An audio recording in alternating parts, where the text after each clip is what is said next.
It can't happen in perpetuity until JCPS gets it figured out. JCPS parents nervous about going back to school tomorrow, but also realizing it has to happen at some point. The district has been transparent. There will be delays Friday, Monday, and probably well into next week.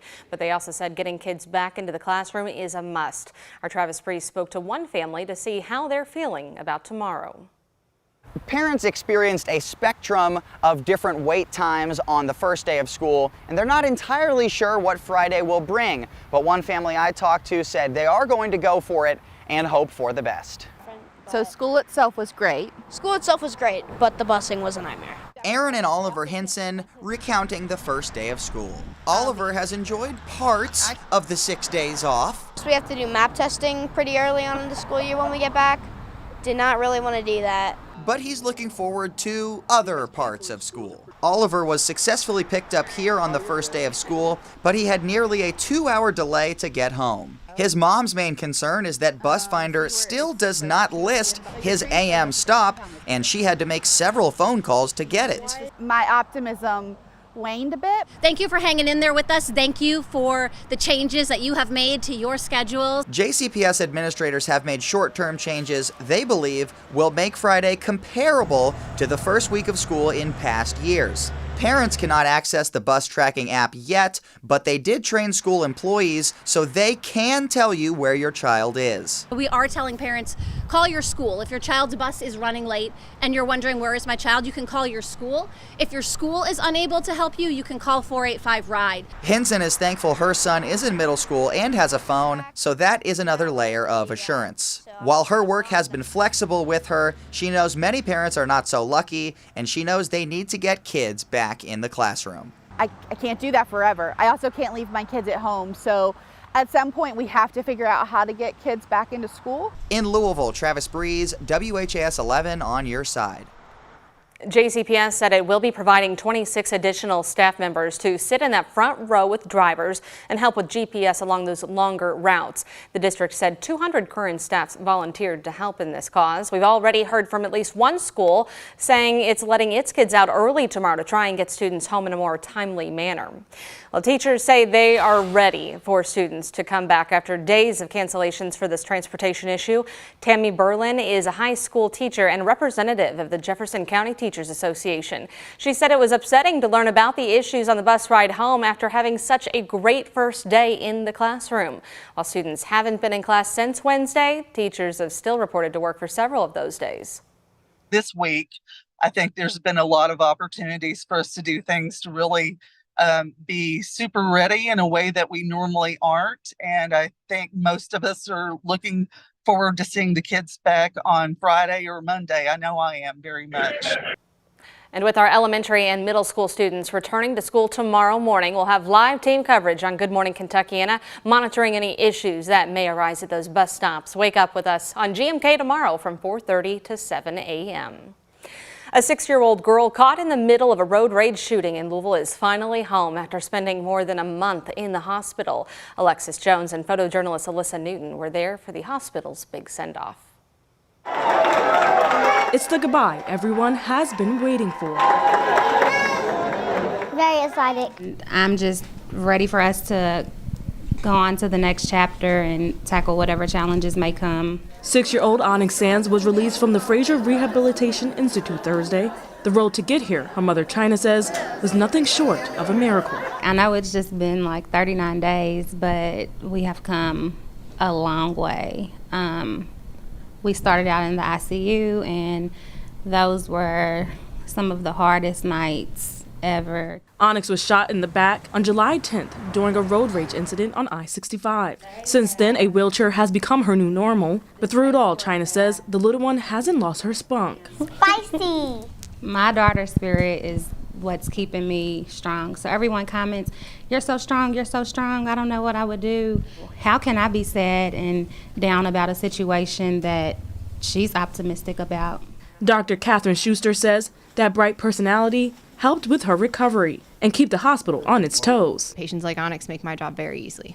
And I'm not wearing them today, but they call me, what do you call me? Dr. Shoes. Dr. Shoes. So Dr. High Heels. Oh, that's a new one. I haven't heard that one. Schuster and the Frazier family says they will miss having Onyx around. But before leaving, they showered her with a few gifts. I know what this is. Oh. A Target gift card. And then let her go out in a bang. Though the 6-year-old still has a long road ahead, her mother says knowing Onyx, it'll be a bright one. In Louisville, Alexis Jones, WHAS11 on your side. What a cutie. Well, police have only arrested one man related to the road rage incident. 33-year-old Jonathan Rivera was found nearby with a gun that matched the shell casings found at the scene. A federal grand jury indicted him on a charge of being a convicted felon in possession of a gun. No one has been charged at this point with firing that bullet that hit Onyx. She was the biggest unsung hero of Scott County EMS. That's how Chief Nick Olek is remembering his deputy director and paramedic, Devonna Shulin. She died Tuesday after giving birth to a healthy baby boy named Maverick. Devonna was the wife of Major Michael Shulin of the Monroe Township Fire Department. Together, they had 3 children. Scott County's EMS chief taking to Facebook earlier this week saying, "Your number is forever yours and has been retired in the confines of this department. I will always cherish what we have built and succeeded in. None of it would have happened how it has without you. We will carry you with us every day." Devonna's funeral service is scheduled for Saturday at noon at First Christian Church in Scottsburg. There is a vigil tonight at sundown outside the Scott County Courthouse. He turned my life into a horror movie. Today, a man convicted of killing his wife and shooting one of his children was sentenced for murder. Ronald Burdett read a letter to his children and the family of the woman he killed. The incident happened in July of last year. Burdett pleaded guilty to shooting his wife Cindy before turning the gun on his 11-year-old twins. His daughter was injured, but his son was not and able to call 911. I wish I still had my mom to go back to for help, because there's things that I still have questions for her that I don't know really who to turn to sometimes for things like that. The judge sentenced Burdett to 25 years in prison. He is not eligible for parole until he's served at least 20 years. A major change to LMPD's procedures on officer-involved shootings. Today, Chief Jackie Gwynn Villarreal and Mayor Craig Greenberg announced they plan to release body camera video within 10 business days of those shootings, in most cases, from now on. Let's get right to it with our Isaiah Kim Martinez with senior photojournalist Alyssa Newton, who are both live at LMPD's main office building. Isaiah, what was the motivation for this move? Well, Brooke, both Louisville's mayor and police chief say they wanted a more clear and consistent procedure when it comes to body camera footage and getting it out in a more timely fashion. They say this is something that was not happening or didn't exist in years past.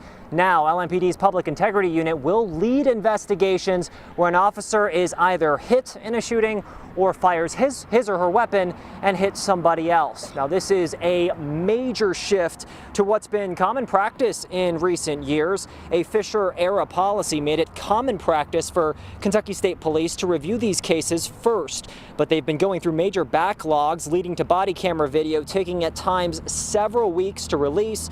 Now, 10 business days or fewer will be the standard. I asked Mayor Craig Greenberg, who's voiced frustration with slowdowns in the past, when he knew he wanted this policy instituted.